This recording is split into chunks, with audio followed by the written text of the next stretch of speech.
যখন পড়বে না মোর পায়ের চিহ্ন। 2232টি গানের অধিকাংশই কুষ্টিয়ার শিলাইদহে বসে লিখেছেন কবিগুরু রবীন্দ্রনাথ ঠাকুর। এখান থেকেই গীতাঞ্জলি অনুবাদ করে 1913 সালে রবীন্দ্রনাথ ঠাকুর প্রথম বাঙালি হিসেবে অর্জন করেছেন নোবেল পুরস্কার। তার অসংখ্য গান, কবিতা ও সাহিত্যকর্মের মধ্য দিয়ে বাংলা সাহিত্য ও সংস্কৃতিকে পৌঁছে দিয়েছেন বিশ্বের কাছে। রবীন্দ্রনাথ ঠাকুর ইনি বাংলা ভাষাকে বিশ্বের দরবারে পরিচয় করিয়েছিলেন, বা আমরা গর্ব করি সেটাকে নিয়ে। আমাদের নতুন প্রজন্ম বা রবীন্দ্রনাথকে নিয়ে পড়াশোনা করুক বা তার স্মৃতি ধারণ করুক, এটা আমি চাই। 3 দিনব্যাপী জাতীয়ভাবে রবি ঠাকুরের জন্মবার্ষিকী উদযাপনকে কেন্দ্র করে নতুন আঙ্গিকে সাজানো হচ্ছে রবীন্দ্র কুঠিবাড়ি।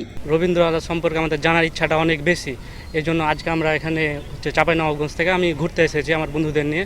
আমরা যখন ছোটোবেলা থেকে পড়াশোনা করছি তখন থেকে রবীন্দ্রনাথ সম্পর্কে অনেক কিছু জানি, সেই হিসেবে রবীন্দ্রনাথের সাথে কুঠিবাড়ির অনেক সম্পর্ক আছে, সেই হিসেবে আমরা এখানে রবীন্দ্রনাথ সম্পর্কে অনেক কিছু জানতে এখানে এসেছি আর কি। আগামী 25 বৈশাখ শুক্রবার কবিগুরু রবীন্দ্রনাথ ঠাকুরের 165তম জন্মবার্ষিকী উপলক্ষে শিলাইদহের কুঠিবাড়িতে নতুন রং, বাড়ির আঙিনায় আগাছা কেটে পরিষ্কার পরিচ্ছন্নের পাশাপাশি চলছে রবীন্দ্র মঞ্চে প্যান্ডেল নির্মাণ। কাজ করতেছি রবীন্দ্র জয়ন্তী উপলক্ষে। প্রোগ্রাম তো মূলত 8 তারিখে, আমরা 7 তারিখে টোটাল ডেলিভারি দিয়ে দেবো কাজ।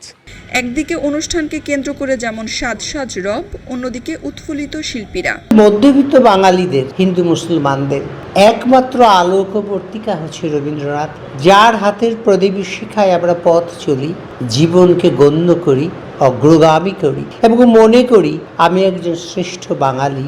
বৈরী আবহাওয়া সহ দর্শনার্থীদের সকল সুযোগ সুবিধার বিষয় মাথায় রেখে জন্মবার্ষিকী উদযাপনে প্রস্তুতি নিয়েছে প্রত্নতত্ত্ব অধিদপ্তর। আগত দর্শনার্থীদের যাতে এই বৈশাখের তীব্র তাপদাহ এবং বৈশাখের সময় যে বৈরী আবহাওয়া থাকে, এই বিষয়টি মাথায় রেখেই আমরা একটি ওয়াটারপ্রুফ প্যান্ডেল তৈরি করেছি এবং আগত দর্শনার্থীদের জন্য সুপেয় পানির ব্যবস্থা করেছি।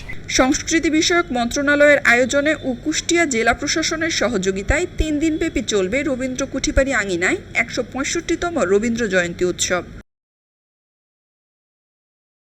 খবরের কাগজ, নিখাদ, নির্ভীক, নিরপেক্ষ।